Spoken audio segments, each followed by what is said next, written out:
A slide with the text "Want to know more about HIV, the other pandemic?"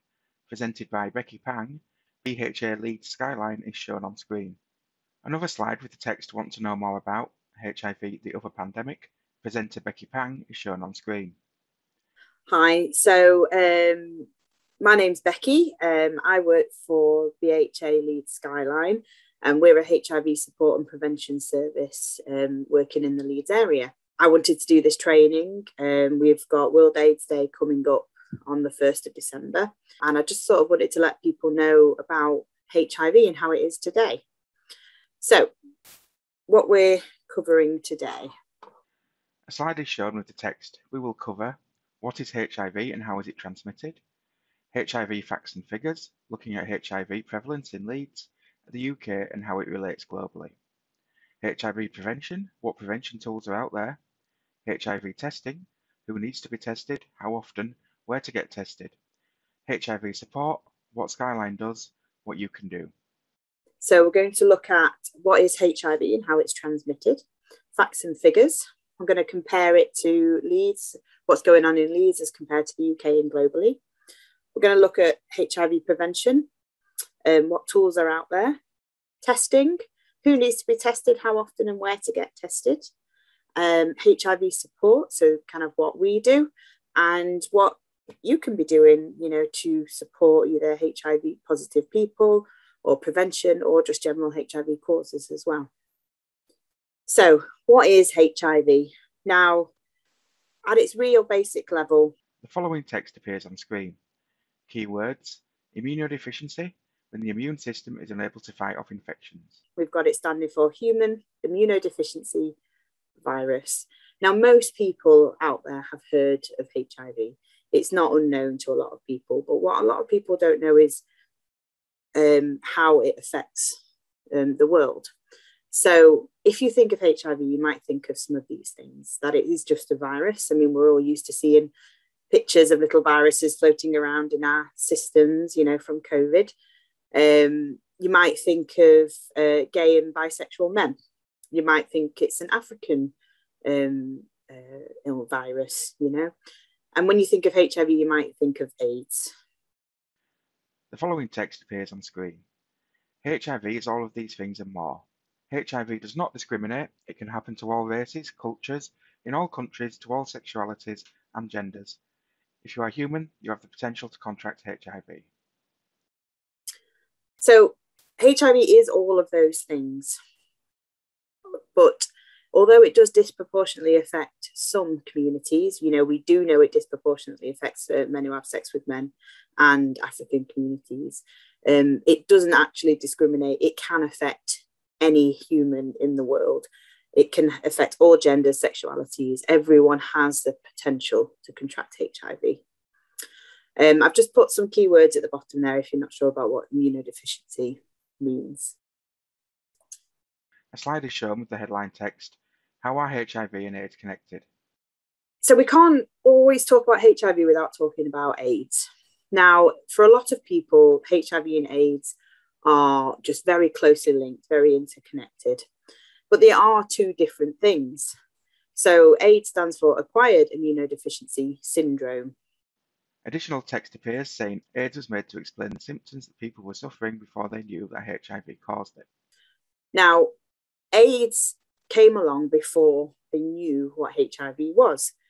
This year marks 40 years since the very first official AIDS diagnosis back in 1981. And it took a couple of years longer before scientists were able to discover that it was HIV causing people to have these symptoms and these problems. Additional text appears saying, if HIV is left untreated, it destroys a person's immune system, so they get aggressive, opportunistic infections, which they die from, which is commonly called AIDS.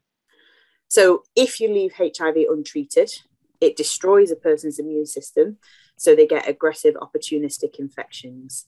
And that's what they die from. Nobody dies from HIV, nobody dies from AIDS. It destroys and damages the immune system, and they die from those infections that the lowered immune system has caused them to get. Additional text appears saying, in this and many other countries, AIDS is not officially used in medical settings anymore. followed by the text. Although officially AIDS is a redundant term, it is still used widely in many communities. We work to lessen the use of the term AIDS in modern context. So in this country and other countries, AIDS is not officially used in medical settings. However, as I'm sure you're aware, and most people are aware, it is still used. People still use it. And in some communities, HIV and AIDS are interchangeable. You know, they mean the same thing to a lot of people. And what we mean by it's not used in medical settings, that if somebody goes to hospital presenting with a very advanced HIV infection and they have all sorts of symptoms, they won't be diagnosed with AIDS. They will say, you know, you have pneumonia. This is being caused by your lowered immune system because of a HIV infection. We try and lessen the use in a modern context because of the treatment. AIDS or isn't, and for me personally, it doesn't really make sense. It's not a syndrome, but it holds a lot of weight for people, especially in a historical context. And every person living with HIV will have their own opinion about whether they think AIDS is a good word to use or not. But as a service, we try and use it in a more historical context. A new slide is shown with the text undetectable. If a HIV positive person is on medication and undetectable, the virus is untransmittable. It cannot be passed on to sexual partners. So, how does someone contract HIV? Again, I like to start off with the real basics when I do these trainings, because I think it's a really good opportunity to tell people the facts and also to debunk some myths as well. So firstly, we have vertical transmission from mother to baby through breastfeeding or the birth canal. Now, HIV is not transmitted through the sperm or the eggs. So if a mother is living with HIV, the baby is not guaranteed to be HIV positive. If the mum is on no HIV treatment, no antiretroviral therapy, it's around 30% chance of the baby being positive. And if the mother is on treatment and undetectable, in this country, I think the percentage is something about 0.007% chance of having babies born that are positive. Generally, if the mother is undetectable, the baby will be negative. That's certainly my experience when working in HIV for the last sort of 5 years that I've been working in this field.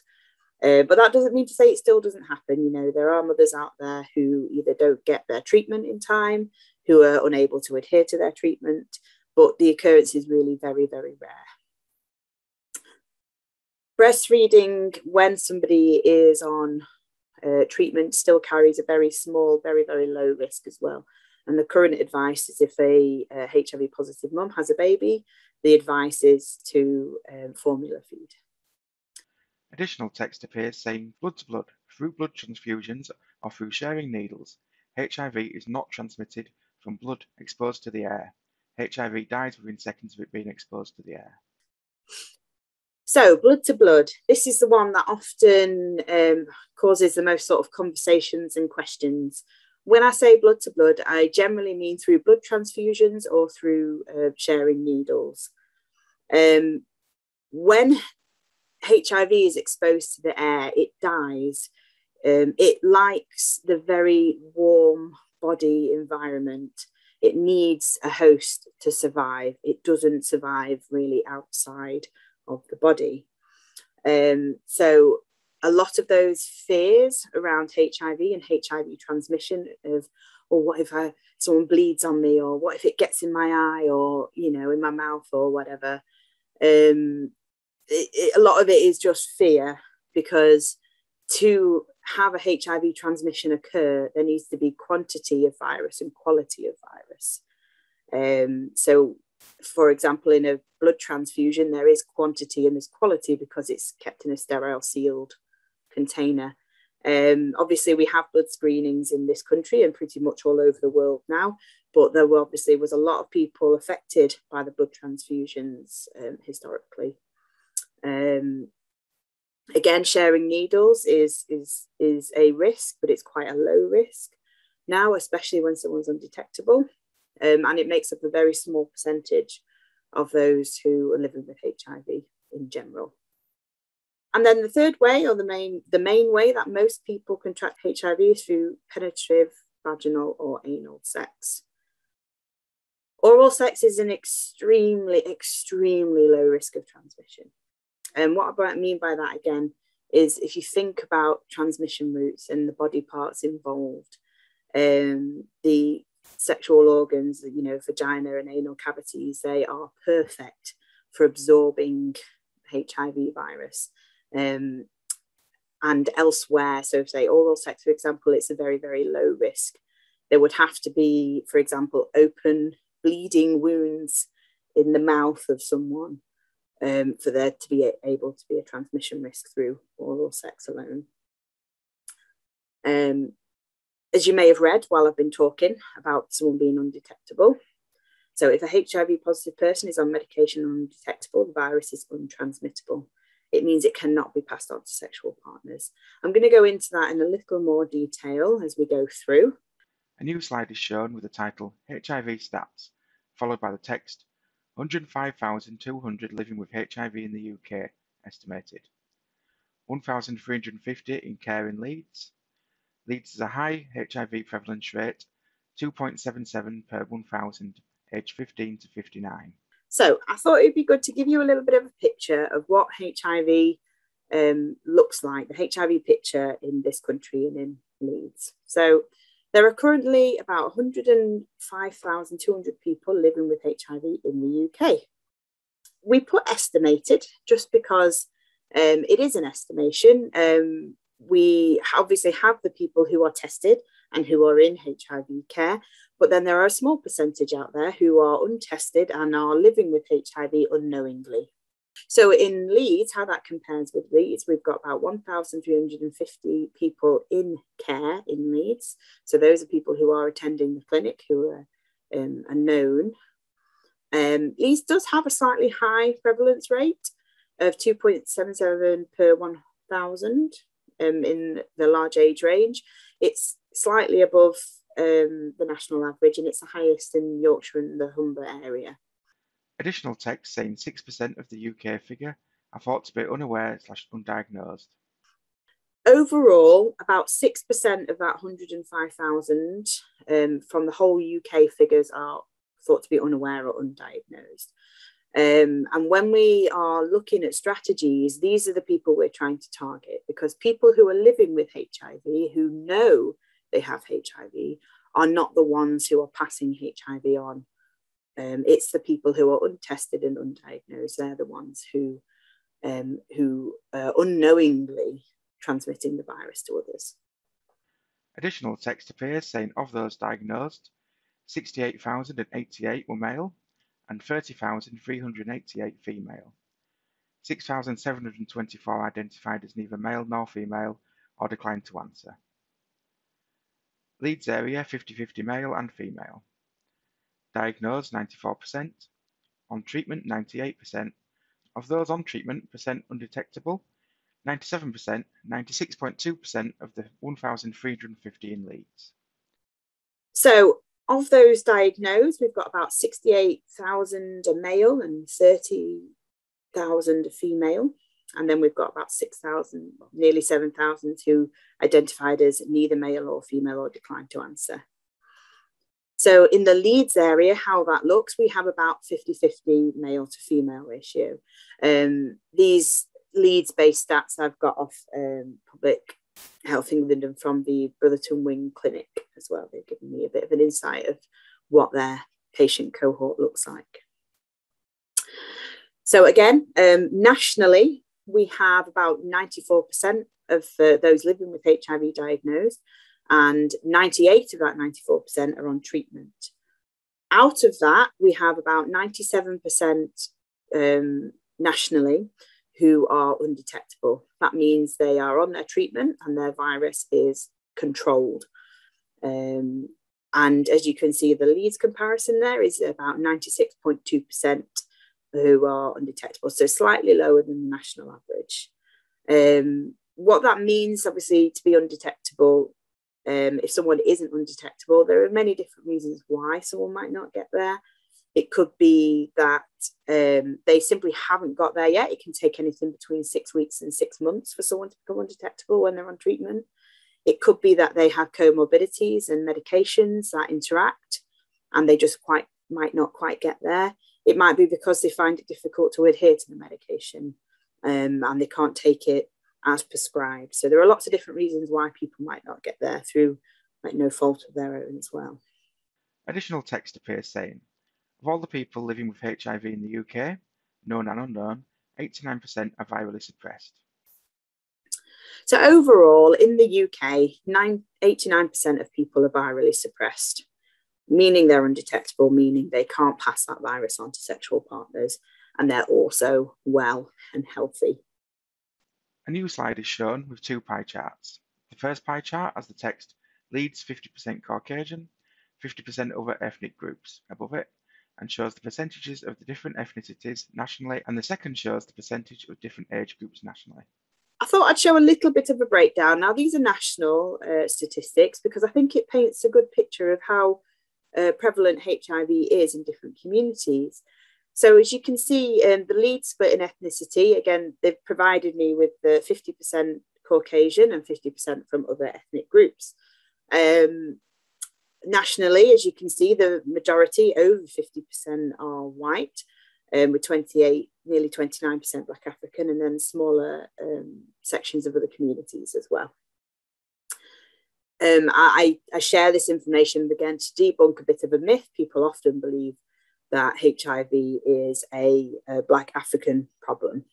And as you can see, the vast majority in this country are white. You know, we are generally more white than any other race in this country, so it makes sense that it affects white people more. Same with the ages. When I've delivered this before, a lot of people are surprised to see that the vast majority of those living with HIV are between 35 and 64. It makes up for the main bulk of those that are living with HIV. We are an aging population. People who are diagnosed with HIV now, in general, are not dying from HIV. And they're living normal, long lives, just like everybody else.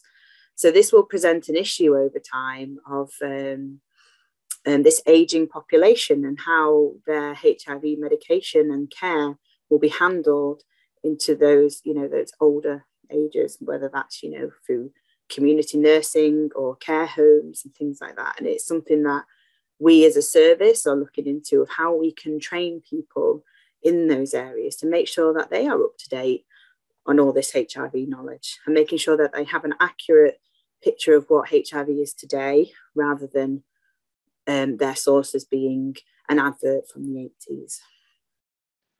A new slide is shown with the title Mode of Transmission and a pie chart showing the percentages of the different ways HIV is contracted. The link www.nat.org.uk/about-HIV/HIV-statistics is shown next to the pie chart.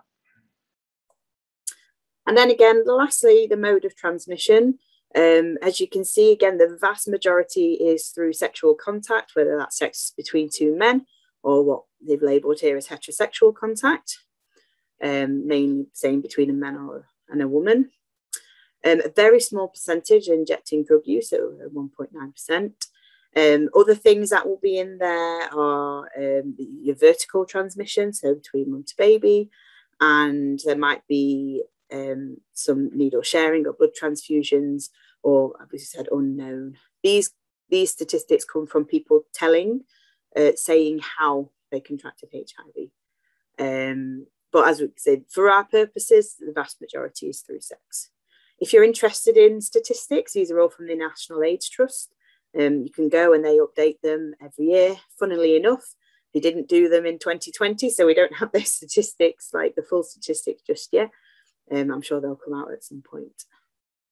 I was quite surprised when I saw these. I didn't think it happened to some of the different groups quite in these quite high numbers as that they are. A new slide is shown with the title HIV Treatment ART and the text, this is called Antiretroviral Therapy, ART or ARVs. Almost all treatment is a combination of 3 drugs. For most, this is 1 pill a day, though some might have 2 or 3 separate pills. Once stable on treatment, a person will become undetectable. Today's news is that NICE have approved long-lasting injectable medication to be offered to all from 2022. So, after someone has contracted HIV, they will often, as we said, go on to treatment. This is called Antiretroviral Therapy, or ART, or ARVs. Lots of people call them different things. It's a combination of 3 drugs which combat the HIV virus and keep it suppressed. For most people, it's 1 pill a day. Those 3 drugs will be combined into 1 pill, or there'll be different variations of that as well. For the majority of people, they take it at 1 point in the day, even if it's, say, 3 different pills. The treatment is extremely effective. You could have had a very advanced HIV infection, and the treatment will be able to manage that HIV very, very well. So, for example, all women are screened in pregnancy, and they'll have a HIV test through their normal bloods in pregnancy. If they're found to be HIV positive, they can have that treatment and be undetectable. I knew someone who was undetectable within 3 weeks. The treatment works so well for them. But in general, we'll say between 6 weeks and 6 months is how long that takes. What that actually means, being undetectable, is that there is less than 200 copies of the virus in the sample of blood that's taken. Once that is there, once the virus is so suppressed, when they have some sexual contact, it means it can't be transferred onto others. There is not enough virus to take hold in somebody else's body. And I just thought I'd add this in today. If anyone's been watching the news this morning, NICE have approved the long-lasting injectable medication to be offered to everyone, which is a really great stride in this, meaning that HIV positive people can go from having 1 pill a day to having an injection once a month. And I know that in Scotland, they've started rolling out the injections every other month as well. And you think about how far that treatment has come. If anyone has any knowledge on the history of HIV, when treatment first came out in the sort of mid to late 90s, people were on regimes of about 35 pills a day to be taken at certain times, and with massive side effects. And it was a real struggle on the body to just take the treatment. And it was often a choice between getting sick from the HIV or getting sick from the treatment. And over the years, this has just become a lot more refined. The medication that we take today has been available since sort of the early 2000s in a really similar format to how it is now. A new slide is shown with the title "Undetectable equals untransmittable" and the quote: "As the UK's leading voice for HIV health professionals, our backing for U equals U is unequivocal. There should be no doubt about the clear and simple message that a person with sustained, undetectable levels of HIV virus in their blood cannot transmit HIV to their sexual partners." Professor Chloe Orkin, BHA Chair, 17th of July 2017. An illustration depicting the viral load in 2 blood samples, one before ART and one after ART, is also shown. The after ART sample has much smaller viral load and is undetectable. So, I've said it loads and I am repeating myself, but if there's one thing you take about HIV today, is this U equals U, undetectable equals untransmittable. So in 2017, the chair of the British HIV Association said the statement on there is the UK's leading voice for HIV health professionals. Our backing for U equals U is unequivocal. This was really important because the undetectable equals untransmittable had been floating around as an idea since about 2008, when it was first presented as at a conference, and everyone was like, no, that can't be true. But then after years of study, mainly 2 massive studies called the Partner Study 1 and the Partner Study 2. The Partner Study 1 looked at thousands of couples where one person was HIV positive and one was negative. both same-sex male couples and differently sexed couples as well. And they looked at hundreds of thousands of sexual interactions between these couples, and there wasn't a single HIV transmission.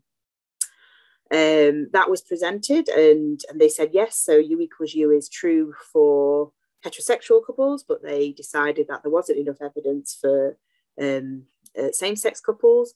So the partner study 2 was done, which focused solely on male-male couples. And again, there was zero transmission from someone who was undetectable to a negative person.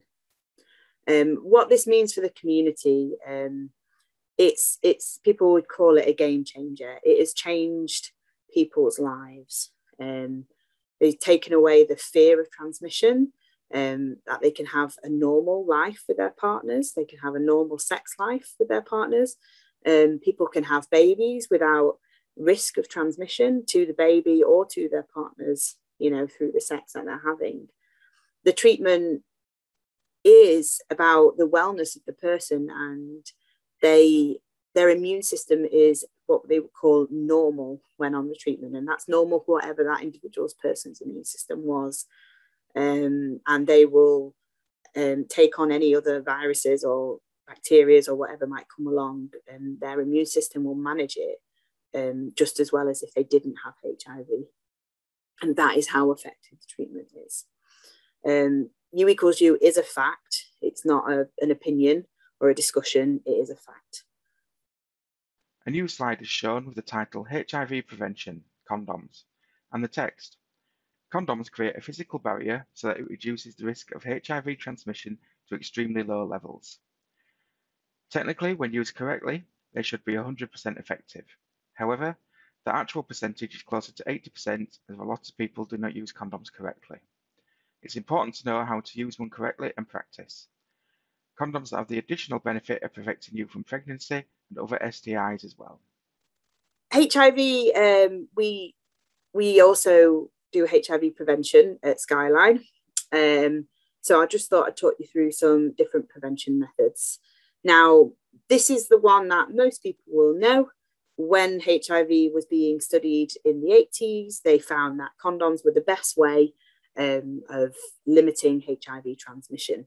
It's a barrier method, so technically it should be 100% effective. You know, there's a physical barrier stopping from any fluids being transferred.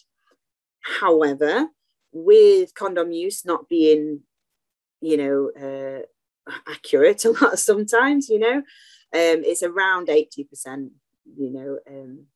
effective at stopping HIV transmission. And that is basically through not being able to use them properly or ineffectively. If people don't put them on right, if they're using the wrong size, if they break, there's all these different things that might happen. But it's usually user error as to why they don't work as well as they should. So that's why it is important to teach people how to use condoms effectively, making sure they have the right lubricant that works well with their condoms, so it won't lead to corrosion or anything like that. And obviously, they have the added benefit of protecting you from other STIs and pregnancies as well. So very effective, but as we know, most people, they don't like to use them, and they continue not to use them in both male-male couples and then also in the heterosexual community. And some of the work that we do is talking about, why we use condoms. We're not going to sell a lie that it doesn't feel any different like the lie I was told when I was at school. But we talk about the importance of using them and why we do it. Why, yes, it will be different, but it can be part of a real exciting sexual experience. It doesn't have to limit the sexual experience using a condom. A new slide is shown with the title HIV Prevention Prep and the text. A pill that can be taken to prevent HIV transmission. For it to be effective, women must take it daily. Men can take PrEP daily, but can also do event-based dosing. It's the same drugs as the Hiv treatment. Similar to a contraceptive pill, it's around 99% effective when taken correctly. So then we have PrEP. PrEP is something that has been around for a little while. It has been available in Wales and Scotland for a long time on the NHS. England came a bit later, and it was only last year when it was able to be prescribed to everyone. So PrEP is, again, a daily pill. It's actually made up of two of the same drugs that HIV positive people are on, and it's shown to stop the HIV from taking host in a body. So for women, they would have to take it every day for it to be effective. Men can take event-based dosing, meaning if they know they're going to be having sex, say if they're going on holiday, for example, or they know they've got it at the weekend and they might not be using condoms, they can take it before the event, during the event, and then after the event. The reasons of why that is, it's just different bodies. It's the difference between the anal cavity and the vaginal cavity, and the way that the PrEP is absorbed into the system, and the way that HIV is absorbed into the system is the difference that it makes. Similar to the contraceptive pill, it's around 99% effective when taken correctly. But like on any medication, it does have a few side effects. People who choose to go on it have to have their kidneys and livers monitored. It's very underused, PrEP. It's very well known generally in the gay and bisexual male community.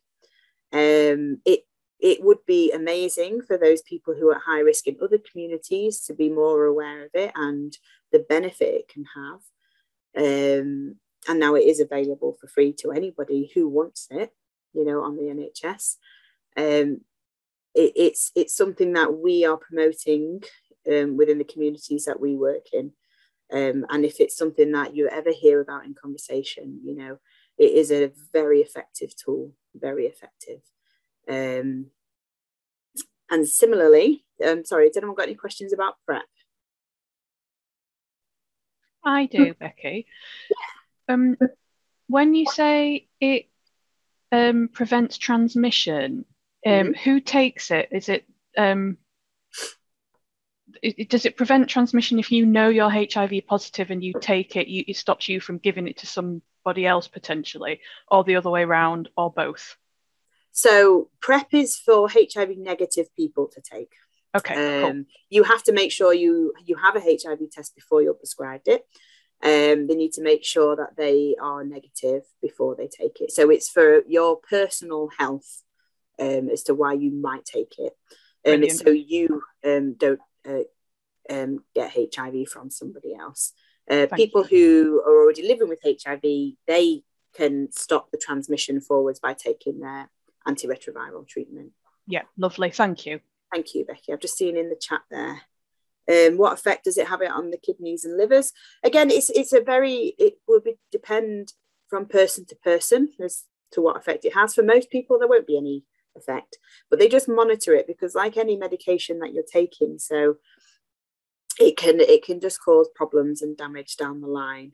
So it probably wouldn't cause any issues for somebody who might be taking it for short periods of time. Longer term use is what they're monitoring for, really. In terms of what exactly they do, I'm not entirely sure as to what problems it can cause, but that's why it's monitored. And I know that they do a check before somebody starts on PrEP, and to check their kidney and liver functions and making sure that they're all working okay before they give it them, to make sure that they're safe. Someone said, what does PrEP stand for? It's a pre-exposure prophylaxis, which just means it's taken before the event to stop the transmission. A new slide is shown with the title HIV Prevention Pep and the text: a course of medication that can be taken with 72 hours of a sexual encounter with someone with HIV who is not on treatment. This has to be taken for a month to stop the HIV taking host in someone. As well as PrEP, we have PEP. And then the question there was, what does PrEP stand for? Well, this is PEP, so this is post-exposure prophylaxis, meaning it's taken afterwards. So it's a course of medication that can be taken within 72 hours of a sexual encounter. I put sexual encounter, but it also could be, for example, a needle stick injury. People might choose to take PEP after that, with someone who was living with HIV but was not on treatment. It has to be taken for 28 days or a month after, from the first pill to stop the HIV, taking host in the body. PEP can be available through A&E, through sexual health clinics. PEP is often given at rape crisis as well.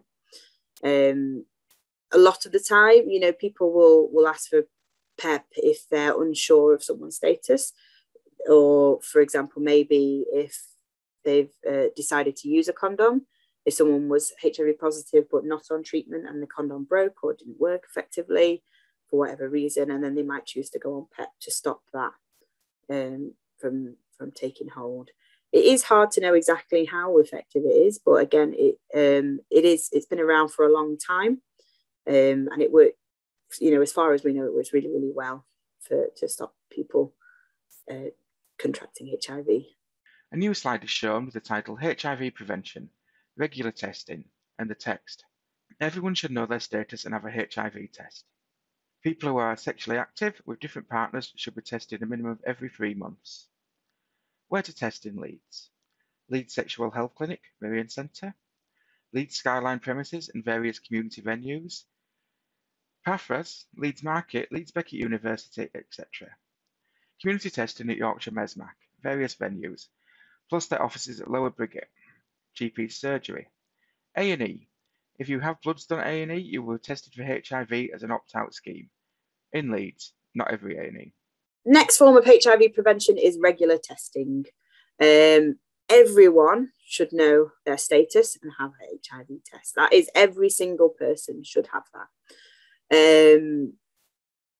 I think there's a lot of issue, or people think about HIV and they think maybe if they're asked for a test that a doctor or nurse or healthcare professional is presuming something about them, when they won't be. It's simply a test. When you break down HIV and you remove all the stigmas that surround it, it is just a virus, the same as any other virus out there. One that can really damage your immune system, and if left untreated, it can leave permanent damage to your body if you get some infections. So everyone should be having a HIV test at least once in their life. We say people who are sexually active with different partners should be tested a minimum of every 3 months.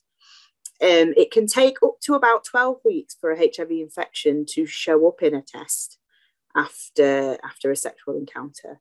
It would normally start to present a bit sooner than 3 months, but we say the 12 weeks there is what we call the window period. So if, for example, someone had a sexual encounter with someone, they were worried that they might have contracted HIV, we do get people come into our offices to test like this, and they tell us that the interaction happened maybe a week before. Our test wouldn't be able to pick up that if it only happened a week before. Often we will still test them there and then because it gives people peace of mind. And then we ask them to return in 12 weeks or 11 weeks afterwards. I've put someone here saying A&E is not testing for HIV routinely anymore, but acute medicine inpatients are routinely tested at St. James. That's good to know, thank you. Yeah, I didn't know that had changed for the A&E. I thought that was the same. So what does the test consist of? So the test, it depends on what type of test you're having.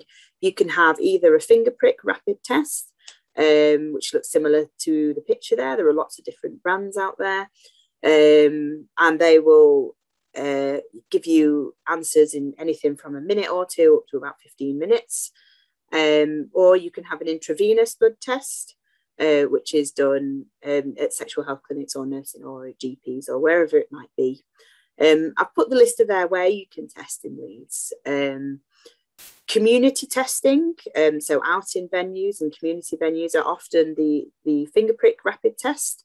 And we test for the antibodies of HIV, which is why we have that 12-week window period, rather than the intravenous, I think, can pick up HIV up to about 4 weeks after an infection.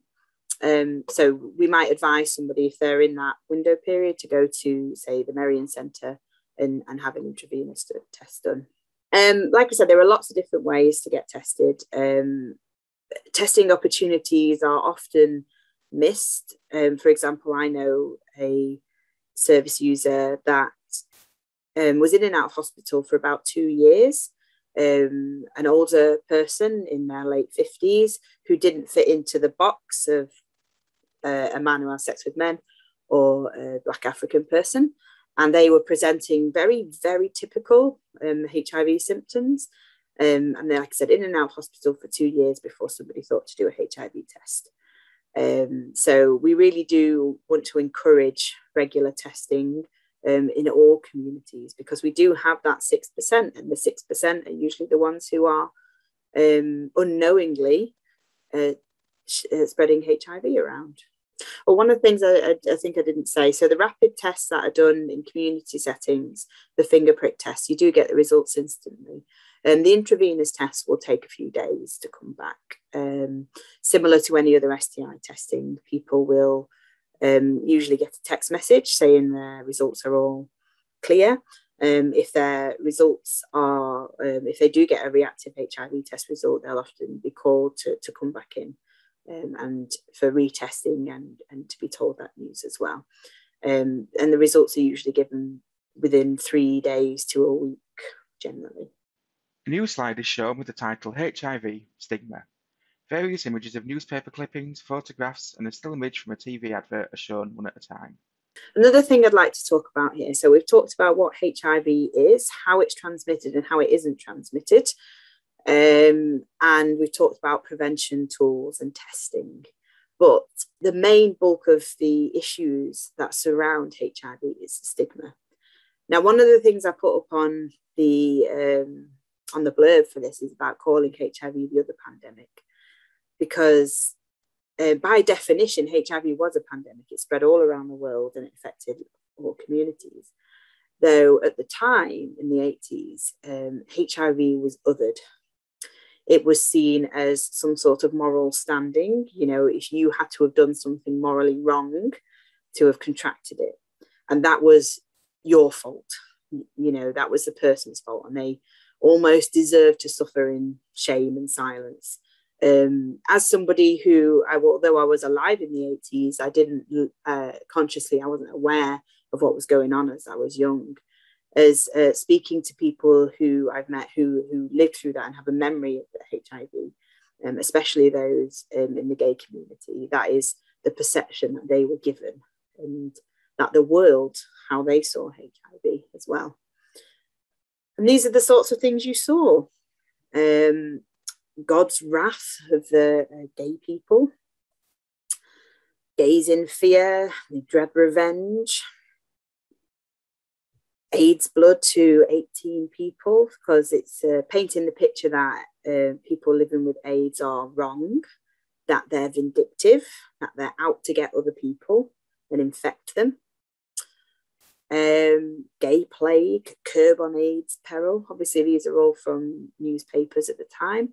I often wonder how it would have been perceived in today's media, and the comparisons that we can draw from how HIV was portrayed by the media as to how COVID has been portrayed by the media. Gays conspired to infect society. Oh, yes. Call for homosexuals to spot gay clients. Because apparently in the 80s, if someone was gay, you could obviously tell just by looking at them. So these are some really powerful pictures that came from a very famous photographer in the late 80s, early 90s, who humanized HIV for a lot of people. The patient in the bed there, you know, very thin and emaciated, that's his father and his mother and I think his sister. And that person was a very large man, about the same size as his father and his mother. And the virus just wasted him away. Again, same patient. Then you might recognize here the lesions, skin lesions that people used to get. And this is generally how people perceive HIV. And unfortunately, they still perceive it to be like this today. A lot of where it's like the general public's knowledge on HIV is vastly, very outdated, very outdated. And then you'd remember this, the AIDS advert. I'm somebody who voluntarily has gone onto local news and radio and talked about my HIV status as a HIV positive person and what it's like to live with HIV today.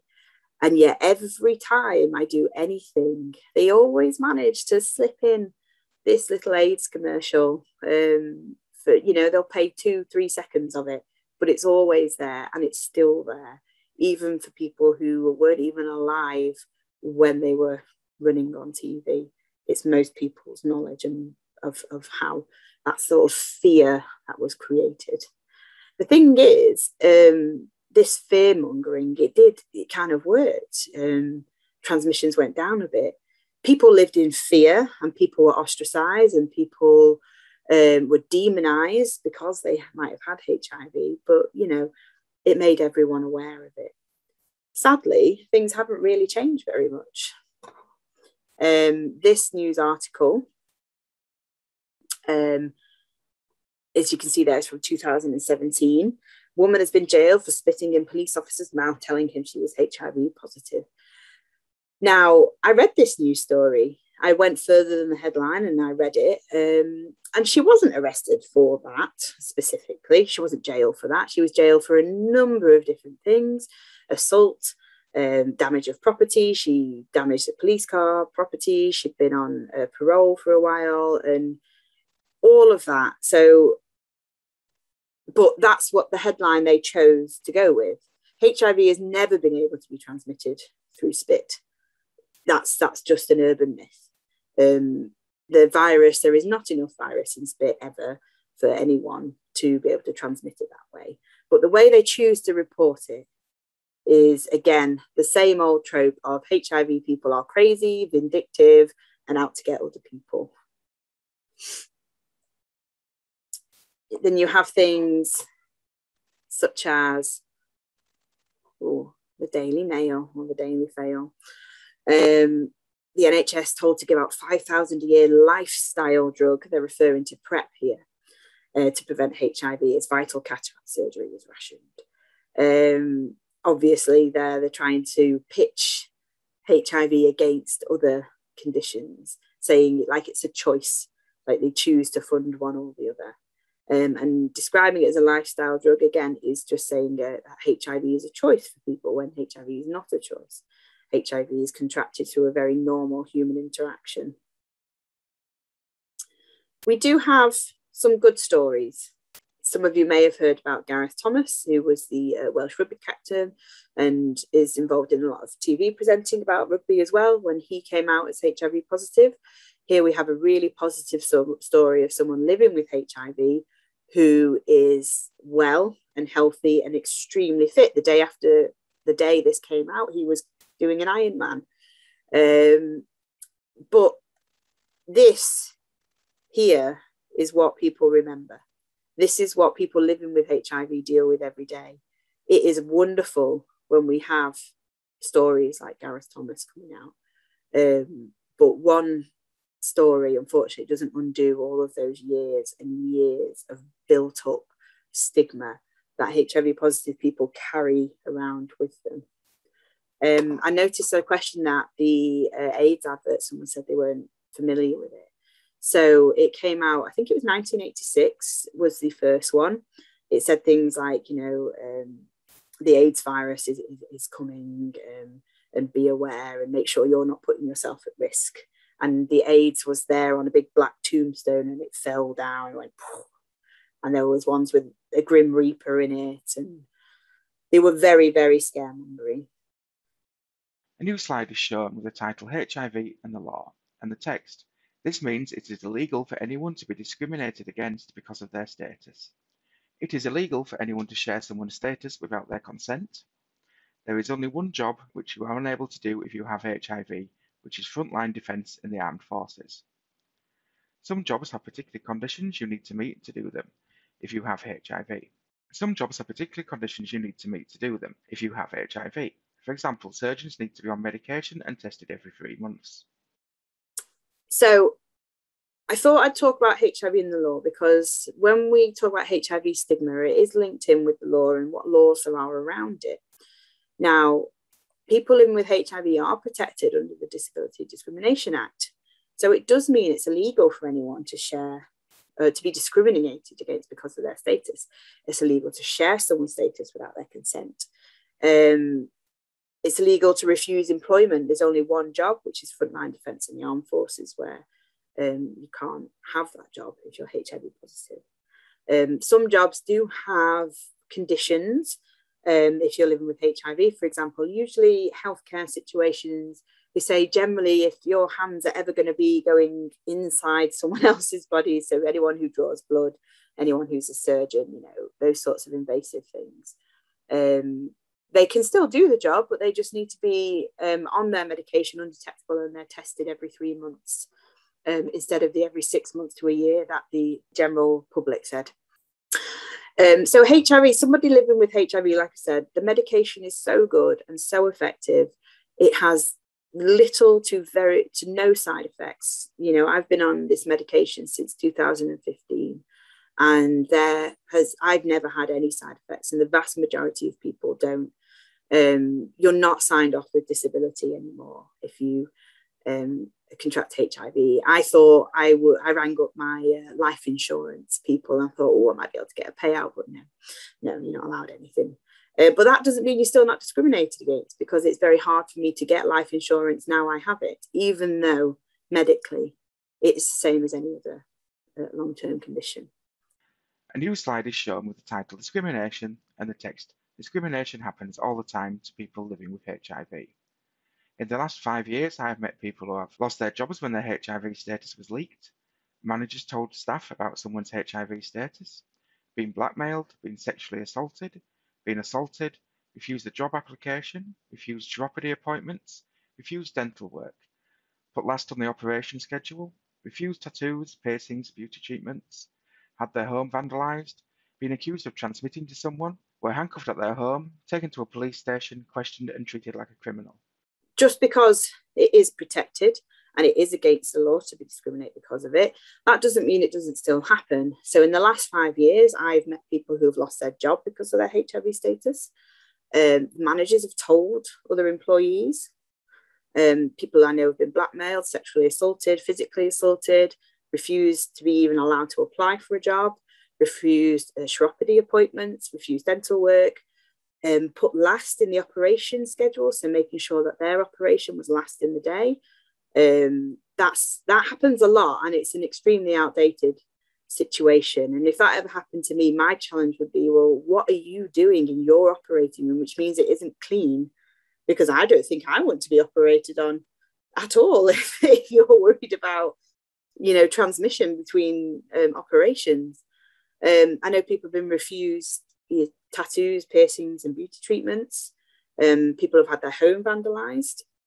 I know someone who was accused of transmitting HIV to someone, and they were handcuffed on their front doorstep and taken to a police station and questioned and treated like a criminal, when that person who that happened to was undetectable and on treatment, and a transmission could not have occurred. And once they were in the police station, the police spoke to their doctor. The doctor said that information, and they got to go home. However, that's traumatizing. That's traumatizing for them. That's traumatizing because they know everyone on their street knows that they were arrested for something that was prevented. And that's due to the police's sort of lack of information about how HIV is today. So just because it's against the law doesn't mean it doesn't happen, and it happens frequently. And a lot of the time, people don't feel they can challenge this. You know, obviously it is illegal for a manager to tell someone else's HIV status. However, people who it happens to often don't feel that they can challenge it. And this is where we come in. You know, if they come in and tell us about this, then we're able to support them with their complaint, with their challenges. And we have seen them through. Just like people losing their jobs, you know, it's very discreet discrimination, and it reminds me of when people talk about racism and how it won't be overt racism on, there will be another reason why they decided to let somebody go or refuse them for promotion, but they know it's because of their HIV status, and they just know that, but they'll find another way around it. The discrimination happens all the time. And we work to deliver trainings to, like I said, these services, third sector services, public and private businesses, just so we can just give people the knowledge so that there's no reason for anyone to be discriminated against because of their HIV status. A new slide is shown with the title Discrimination, What Can I Do? And the text. A person's HIV status is no one else's business but their own. They are under no obligation to share it with you or anyone else regardless of the setting. If a person living with HIV has told you their status, listen, you might be the first person they've told. Ask how you can help. They are trusting you not to share that with anyone else. If you are a manager and know about an employee's status, treat HIV like any other long-term medical condition. Challenge negative stereotypes. It's not a gay disease. It does not only affect African communities. Share your knowledge. Tell everyone you know about you equals you and PrEP. So what can I do, or what can we do to sort of lessen this discrimination? I've put it both in your work setting and a sort of a private setting, making sure that if somebody does talk about their HIV status, they've told you because they trust you, and they're trusting you to keep that information to yourself. For people to understand that is no one else's business, their HIV status. No HIV positive person is under any obligation to tell anyone about their HIV status. So doesn't really matter what the setting is. They don't have to legally share that, apart from those employment situations where I've already stated it. So nobody has the right to know about it. It's a personal choice. I choose to be public about it because there are people who live in fear of being ostracized by their community, fear of rejection, fear of losing their jobs. So I tell my story. So hopefully it gives other people hope that they can live a normal life. If you are a manager and you learn of someone's HIV status because of their it's on their employment forms, please just treat it like any other long-term medical condition. Most people won't need many appointments, a year, but just again, it's private medical information. Challenge negative stereotypes if you hear them. It's not a gay disease. It doesn't only affect African communities. And then also share your knowledge. Hopefully you've learned some really good things today. And tell people about you because you tell people about PrEP, because it's the only way this discrimination is going to lessen is when the general public's knowledge is increased about HIV. A new slide is shown with the title What We Do and the text One-to-one practical and emotional support sessions with a support worker. LGBTQ+ Social and Referral Cafe, LWL. Support groups, health and wellbeing groups, CBT, complementary massage therapies, peer mentoring, rapid HIV testing, HIV and STI prevention sessions, HIV knowledge and awareness training. So a little bit about what we do. We offer all of these different things. We work in partnership with Live Well Leeds as well. We work in partnership with Touchstone as well to really raise people's knowledge and awareness. We offer support to all people living with HIV. We have groups, we have support groups, health and wellbeing groups, we have cognitive behavioural therapy, massage therapies. We offer peer mentoring. This is a really good service, one that is probably one of the most beneficial. Talking to someone else living with HIV is probably the number one way people talk about improvements in their mental health. We offer rapid HIV testing, both in our offices and out in community settings.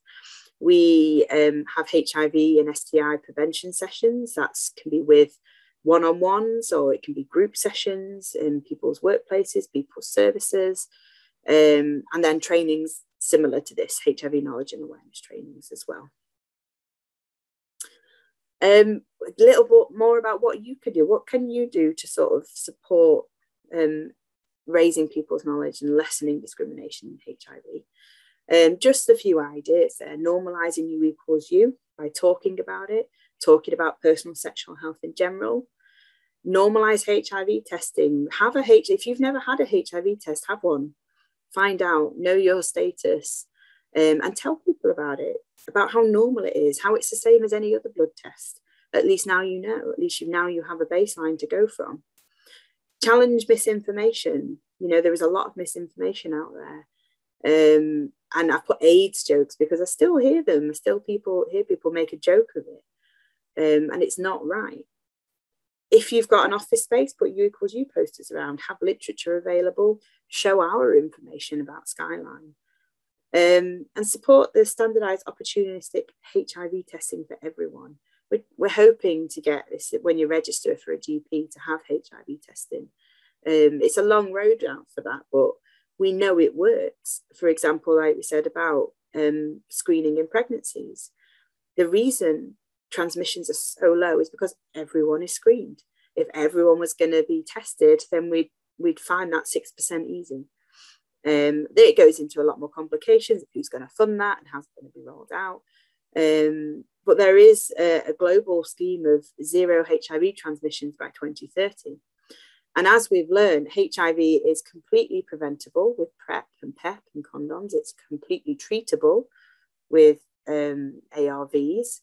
And when people are on treatment, they live a normal, healthy life, or what's normal for them. And they can't pass it on to other people. And these are the things that we need to sort of get out there. One of the things I like to say is to put a positive sort of side on things. There is no negative result from a HIV test, because you either find out that you don't have HIV, and that's great, and you can carry on your life and practice your prevention techniques, or you find out you do have it and you can get your treatment, which is for most very easily managed.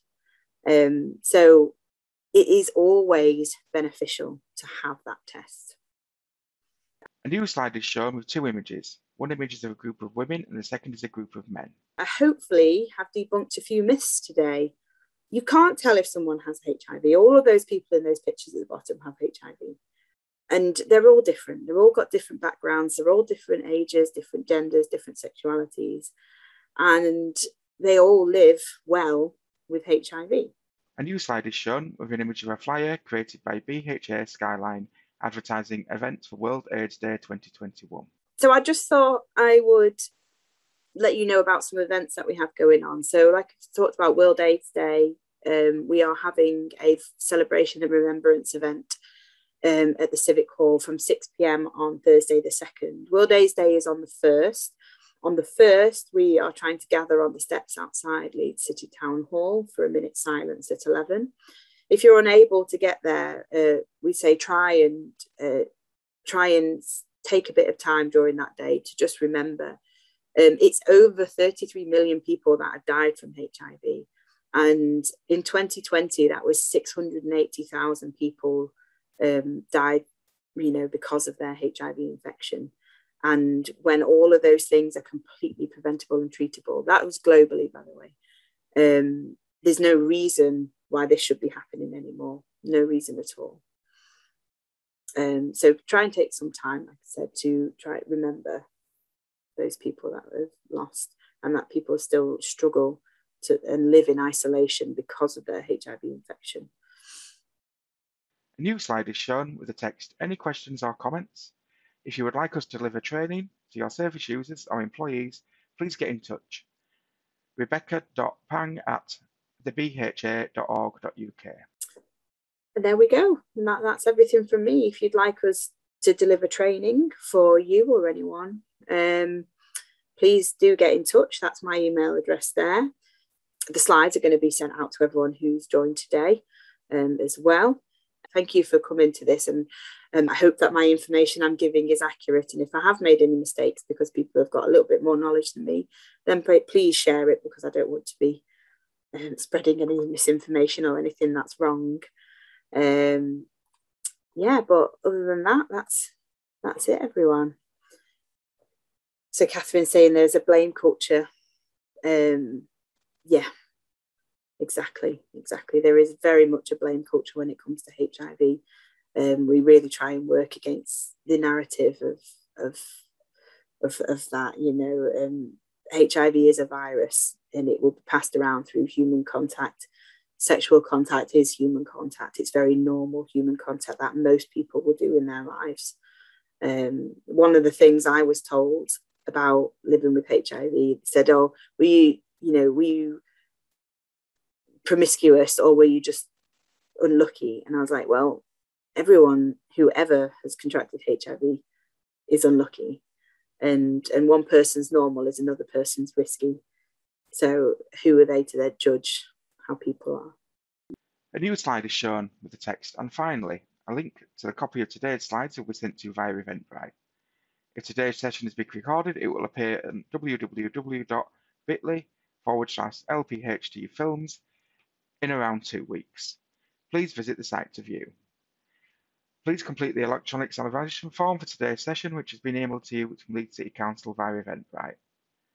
For information about future public health training, visit www.leeds.gov/LPHT. For resources and further information linked to today's topic, explore the Public Health Resource Centre at www.leeds.gov.uk/PHRC. To find out what information and resources the PHRC holds on COVID-19, watch this short film, www.UTU.be/L-AJJZZ5QFO.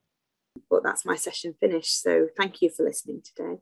And I hope you were able to learn something along the way. Thank you. A slide with the text "Want to know more about HIV, the other pandemic?" presented by Becky Pang, BHA Leeds Skyline, is shown on screen.